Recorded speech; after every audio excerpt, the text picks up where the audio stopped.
Again, as my request was FOI training for commission members. Currently, the town has set up FOI training for the town for department heads, executives, etc. They're also opening up to the boards and commissions. Anybody that wants to attend. It doesn't have to be just, your chairman and vice chairman. It can be anybody on the board that wants to attend. It's January the 28th. And they have 2 times, 2:30 and 6:30. Again, this is something that's just strictly volunteer. There's no mandate for us to attend. I mean, I'm going to be attending, but if anybody else wants to attend, what I did was I just made a piece of paper. I was going to pass it around. If you're interested in attending, just sign your name up. This is Thursday. Was it down here at the hall? Yes. Yeah. Yes, I hear at the town hall. So there's 2 times if you're interested. I'll get this to the First Selectman's office and get us on a schedule for it.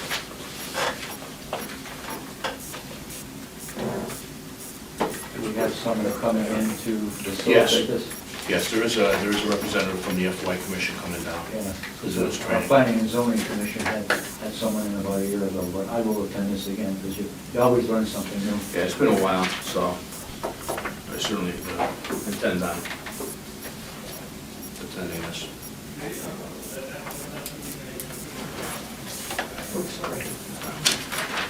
Did you have interested?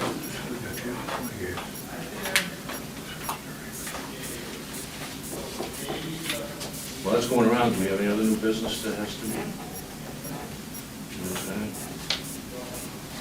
Old business. These commission meeting times. Last month, we started a preliminary discussion on this, changing the time from 7 p.m.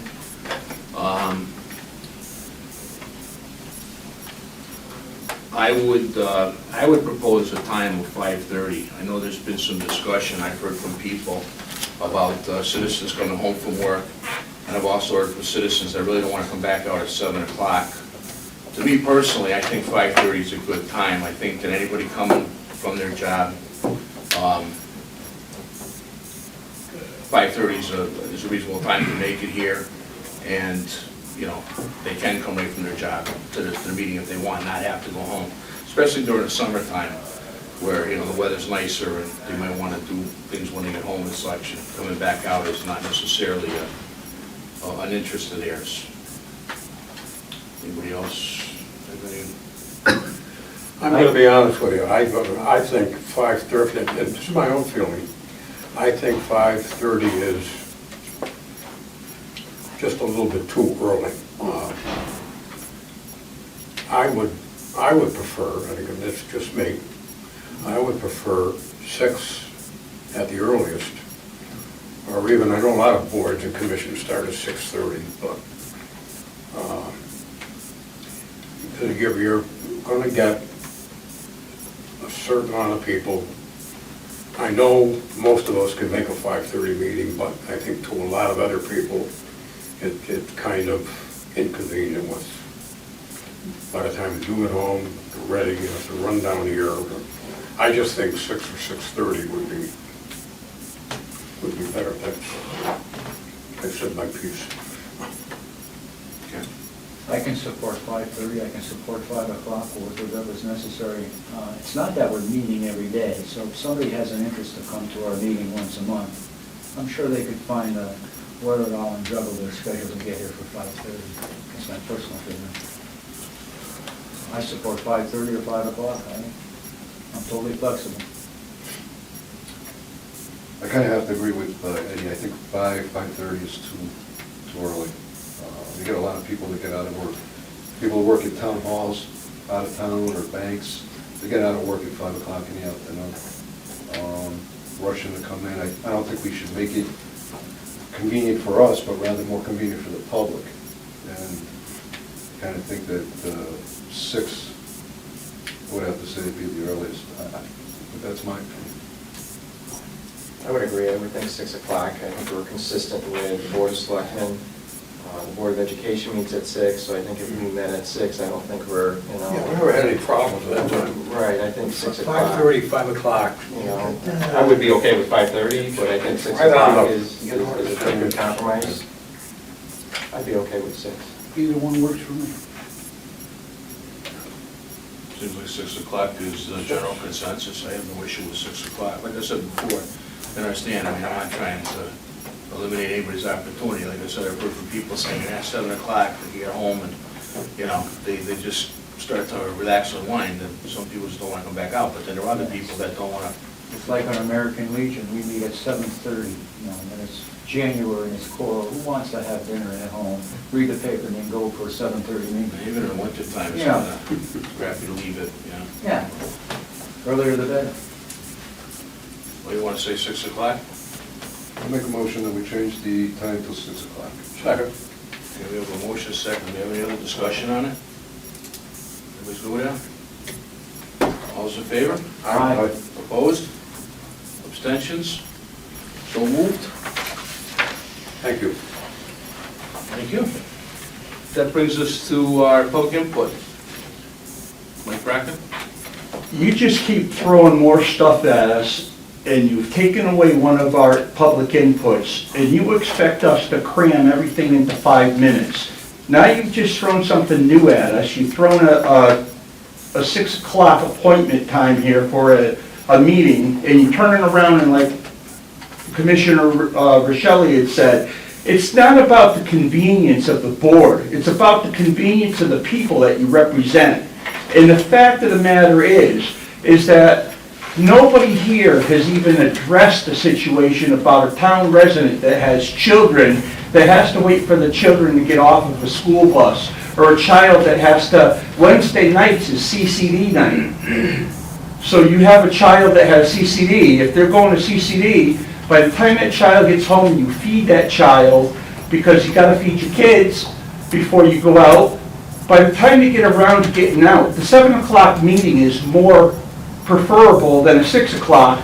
The other thing is that a lot of times when you have your special meetings with the selectmen, they have a 6 o'clock meeting, and a lot of times, how many times during the last year have we run from a meeting from the selectmen's office down here to the police commission to catch both meetings? That is not going to happen with a 6 o'clock meeting. And to turn around and to listen to you people say that you represent the public, when you just turned around and you made a motion, you automatically made the motion pass without even giving it any time to put out there and let the public have a comment on it or anything, or let it sit and fester for 30 days and see if the town wanted to comment on it, or did anybody bother to check the town charter to see if the town charter has any provisions in it that says what time your town meeting has to be. Nobody did, to my knowledge. But the thing is you're here to represent us. You're not representing us, you represented you. That's all you did. And then you turned around and you cut our time period down, our 2 input sections, you cut it down to 1. And when did you do that? Was that on an agenda somewhere? I want to know, because if it's not on an agenda, the day that you made that change, I'm filing an FOI grievance on that too. Because I'll tell you right now, you got 4 good people there, actually, not to say that you aren't good. I know you're a hell of a nice person, and you got a raw deal that day, and how many times have I told you that? And Mr. Ferrari, I've known you for a long time, and I get along well with you, but you've got 3 police officers, and you got a man there that's got a lot of common sense and a lot of brains. Of course, he's my cut and paste man. But anyways, you got 4 good people there that have common sense when it comes to being able to listen to people. And like I said to you on the way in here, and I didn't know that you were the one that pushed for the single input. When I was walking in with you, I told you that there are times where you may not want to hear what we have to say, but sometimes as a public representative, you have to listen to it. But there will be other times where we may have something to say that you might want to hear, and it may be beneficial to the town, that you do hear it. And what you've done is you've taken away our right, the public's right to speak and to be heard by this board. So basically what you've done to the public here is you've turned around and you've told us, we don't want to hear you. We are a board that is above the public and we can make whatever decisions we want, and you just proved it. You just proved it, Michael. And I've known you for a long time and you were never like that.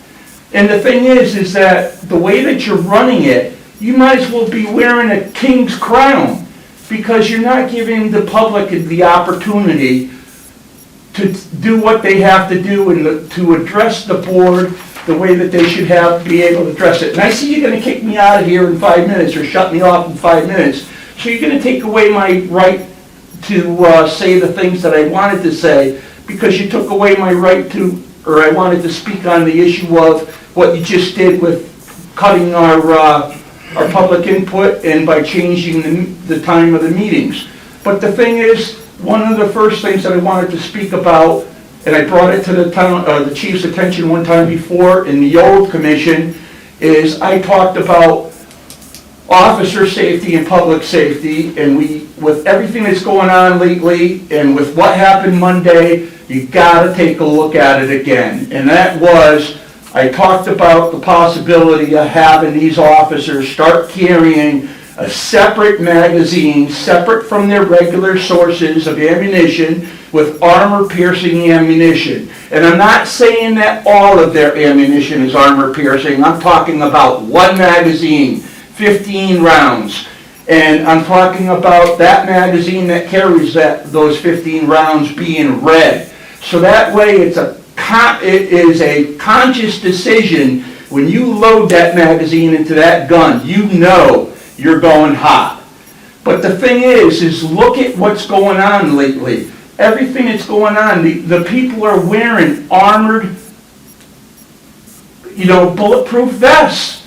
You've got the incident in Paris, you've got the incident on the airplane, you've got everything that's going on. You had an incident Monday where I didn't read the newspaper, but from what I understand, you had a cruiser that got rammed twice. And I'm not going to second guess the officer as to why he didn't shoot or why he didn't shoot, because Danny and I were in that scenario once before and I didn't shoot. I decided to holster and fight by hand. And you know something? For years I heard about if you would just shot and killed that guy, his girlfriend would be alive today, because he didn't serve his full 8 years, he served 3. And he killed his girlfriend when he got out and found out that she was shacking up with another man. So I can't do that. I will not judge another officer.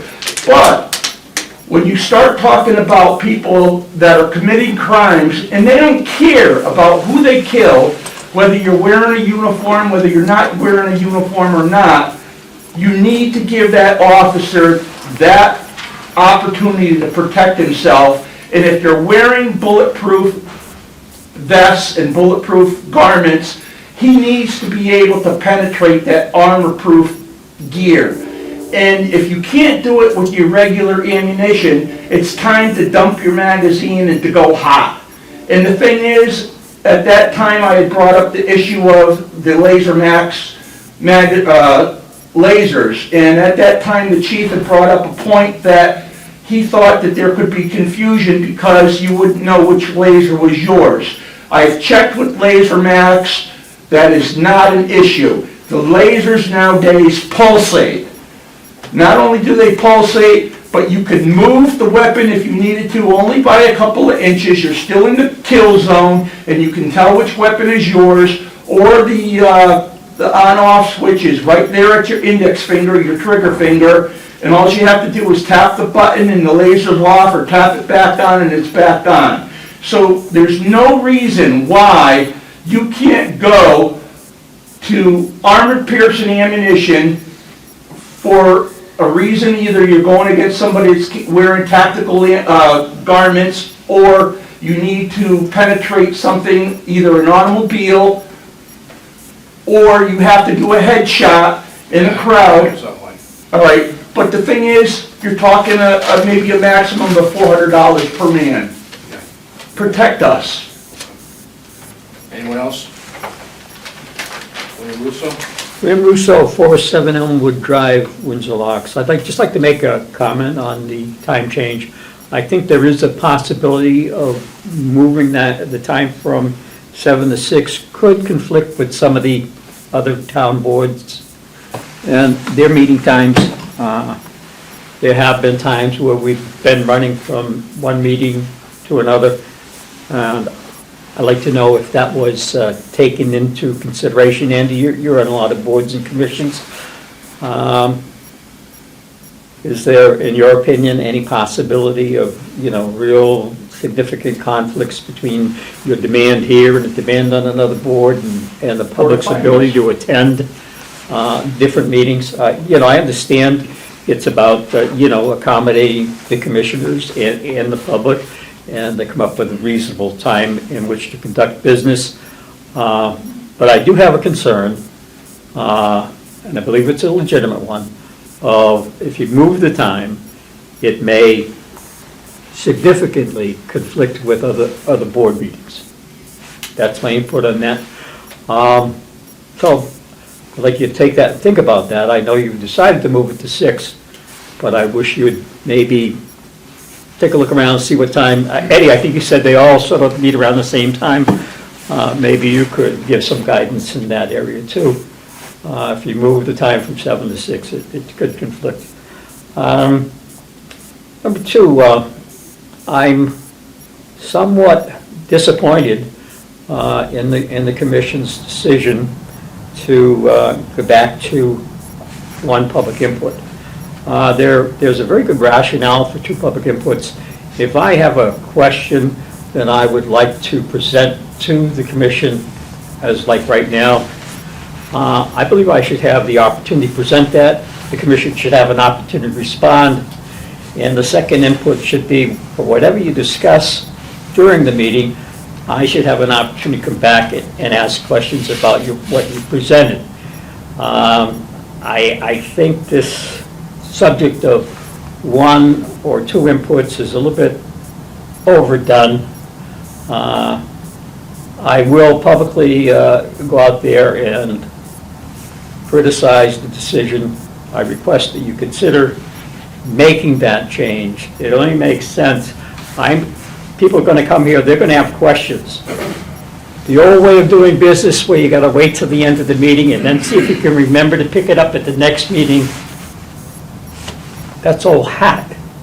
That's, put the public off, and we don't have to answer to them. Well, I'll tell you, my website is about accountability, transparency, and honesty. And somehow I'm going to get that from many of the boards and commissions here. And if it takes 1 million FOI requests, Chief, I'm going to do 1 million FOI requests. As long as there's an attitude, what I perceive, of non-cooperation from the boards and commissions here, who are so used to doing what they damn well please and not have to answer to anybody, then I guess somebody's got to try to change the way we do business. And I'm all about that. The last thing I want to say, Michael, is I've discussed this before, Chief. You have a full boat of certified police officers. Recently, there's been a discussion of jobs, particularly related to the casinos. There's no more important jobs in this town than our police services. And what's going on right now is young people, men and women, are being denied an opportunity to have a career in law enforcement because we want to go out and we want to hire certified officers who are working maybe on their second pension or maybe working on their Social Security hours. And, the thing is that it's not really out there to the public, is I don't know the average length of time before they're released from their field training, but that raise that they get, and I believe it's around a $3,000 raise as soon as they complete their field training. So I've had discussions with the chief. We all know it costs money to send a young person to the police academy. We all know that. And we know that the experience you pick up when you get a certified officer is very valuable, very valuable. But if we're gonna talk jobs, I think we should give our young men, our young women, an opportunity to have a career in law enforcement. Let them compete with whomever, But I would again request that the Board of Police Commissioners strongly consider a redirection of the police department, and as these officers retire, that we consider opening it up and giving some young adults an opportunity to have a good job. That's all I have to say. What is the actual savings? Does anybody know? And is there? Well, the savings is, number one, the academy, number two, the training time. But they're coming in at top paid patrolmen. Anybody else have any public input? We're good? We'll move on to commissioners' comments. Any commissioners have any comments?